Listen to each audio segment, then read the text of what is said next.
다 같이 기도문 하시겠습니다.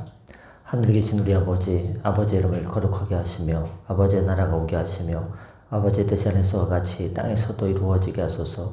오늘 우리에게 일용할 양식을 주시고 우리가 우리에게 잘못한 사람을 용서하여 준 것 같이 우리 죄를 용서하여 주시고 우리를 시험에 빠지지 않게 하시고 악에서 구하소서. 나라와 권능과 영광이 영원히 아버지의 것입니다. 아멘. 다 같이 찬송가 212장 부르겠습니다.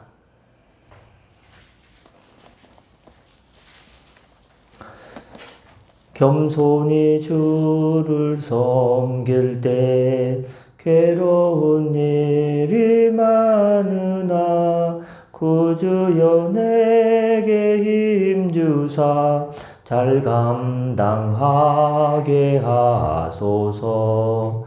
인자한 말을 가지고 사람을 감화시키며 갈 길을 잃은 무리를 잘 인도하게 하소서. 구주의 귀한 인내를 깨달아 알게 하시고 굳건한 믿음 주셔서 늘 승리하게 하소서. 장래의 영광 비추사 소망이 되게 하시며 구주와 함께 살면서 참 평강 얻게 하소서. 아멘. 이 새벽 하나님 말씀 사무엘하 6장 20절부터 23절입니다.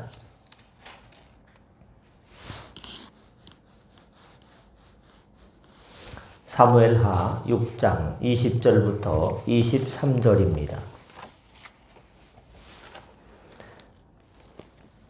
다윗이 자기의 가족에게 축복하러 돌아오매 사울의 딸 미갈이 나와서 다윗을 맞으며 이르되 이스라엘 왕이 오늘 어떻게 영화로우신지 방탕한 자가 염치 없이 자기의 몸을 드러내는 것처럼 오늘 그의 신복의 계집종의 눈앞에서 몸을 드러내셨도다 하니 다윗이 미갈에게 이르되 이는 여호와 앞에서 한 것이니라. 그가 내 아버지와 그의 온 집을 버리시고 나를 택하사 나를 여호와의 백성 이스라엘의 주권자로 삼으셨으니 내가 여호와 앞에서 뛰놀리라. 내가 이보다 더 낮아져서 스스로 천하게 보일지라도 내가 말한 바 계집종에게는 내가 높임을 받으리라 한지라. 그러므로 사울의 딸 미갈이 죽는 날까지 그에게 자식이 없으니라. 아멘. 주 안에 복된 자녀를 받았습니다. 오늘 수요일 새벽 하나님 말씀은 사무엘하 6장 20절부터 23절까지 말씀을 중심으로 거룩한 열정 대 냉랭한 조롱의 대결이라는 제목으로 말씀의 은혜를 함께 나누고자 합니다. 주님께서 사랑하는 성도 여러분, 오늘 우리가 주목해야 될 본문은 뜨거운 예배의 현장이 끝난 다음에 그 현장 속에서 두 갈래로 나뉜 인생의 길을 보여주고 있습니다. 다윗의 순전한 예배에 대한 미갈의 조롱과 그에 대한 다윗의 명확한 선언은 우리가 이 세상을 살면서 누구를 기쁘게 하며 살아야 되는지에 대한 중요한 질문을 던져주고 있습니다. 하나님의 궤를 이제 다윗성에 무사히 안치하고 백성들에게 넉넉한 축복을 베푼 다윗 왕은 기쁨으로 충만해서 자기 궁으로 돌아오게 됩니다. 이제는 아내 미갈과 함께 이 기쁨을 나누고 싶었을 것입니다. 그런데 미갈은 다윗을 맞이하자마자 인상을 쓰는 거예요. 축복 대신 조롱을 쏟아냅니다. 20절에서 오 이스라엘의 왕이 오늘 어떻게 영화스러운지. 이 말은요 좀 조롱하는 말입니다. 쉽게 예를 들어보면 잘났어 이런 식입니다. 진짜 잘났다는 뜻이 아니죠. 비꼬는 것이죠. 그녀의 말에는 찬사가 아닌 비꼬는 마음이 가득했습니다. 그러면서 망령되이 행하는 자가 염치 없이 자기의 몸을 드러내는 것처럼 오늘 신하의 여종의 눈앞에서 몸을 드러내셔도다.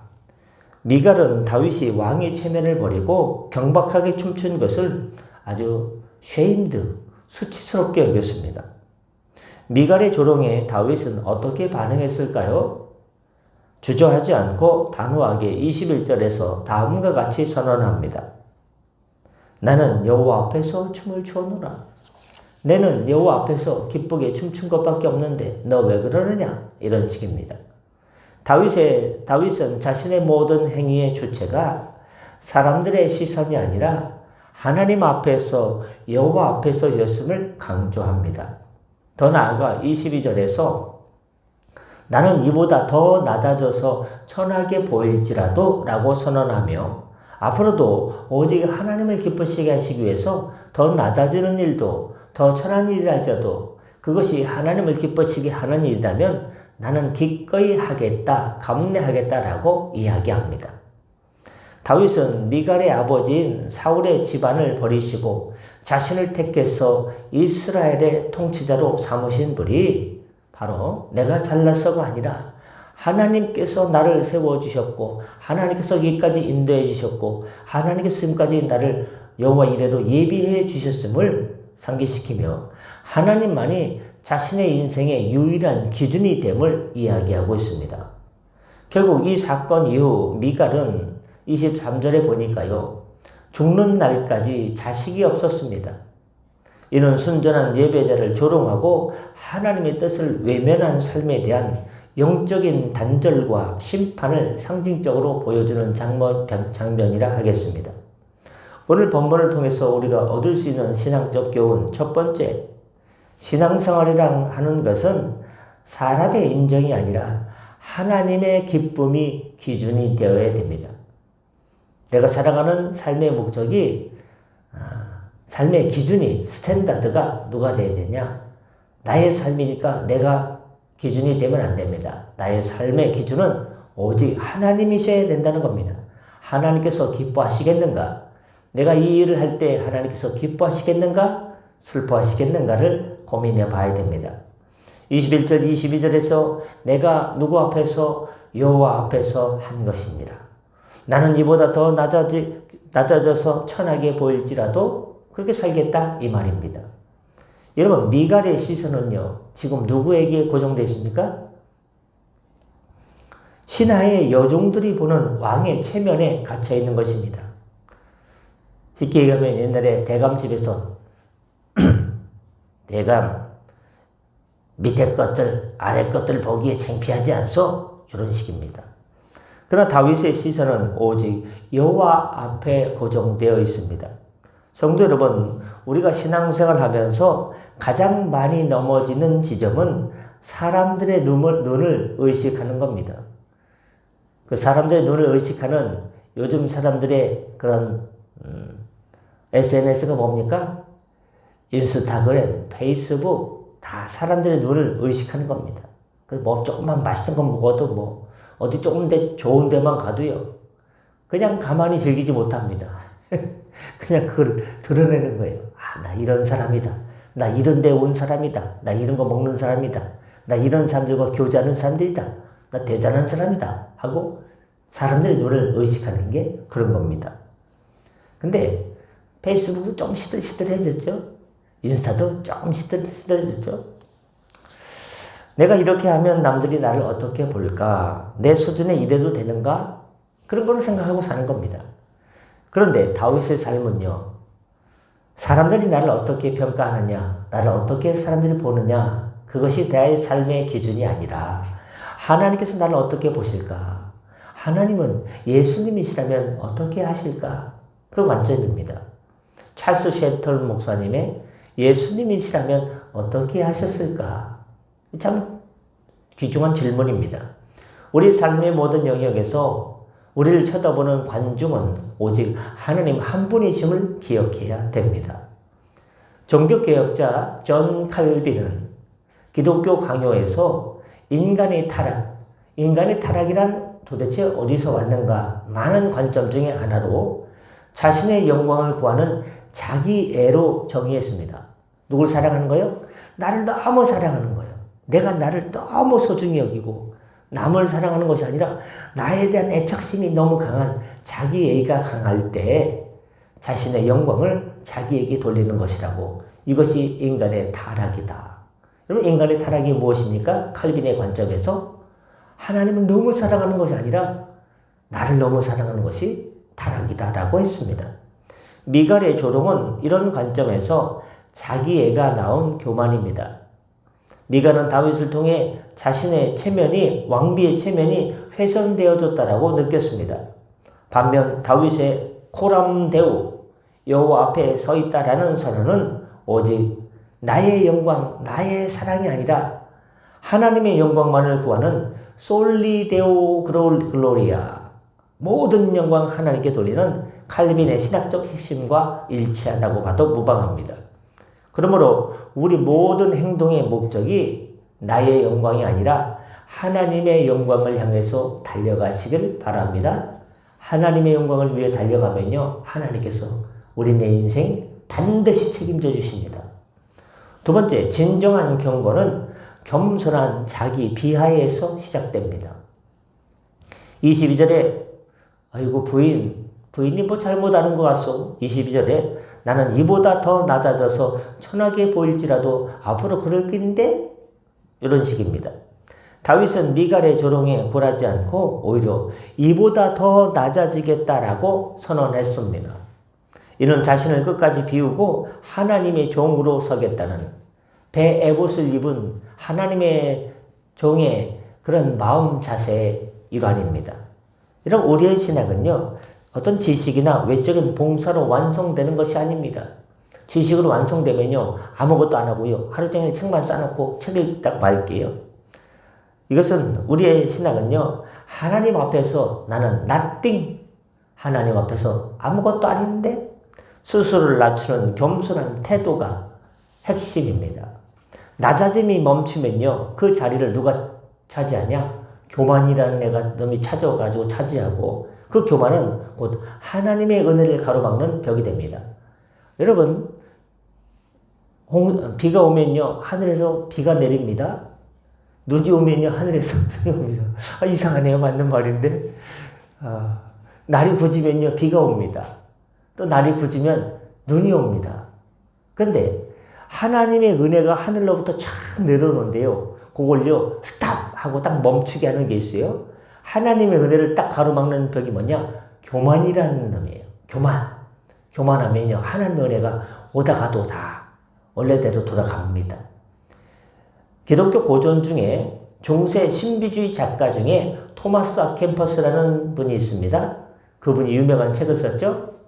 기독교 고전 그리스도를 본받아 라는 책의 첫 메시지는 세상의 헛된 영광을 버리라 라는 메시지입니다.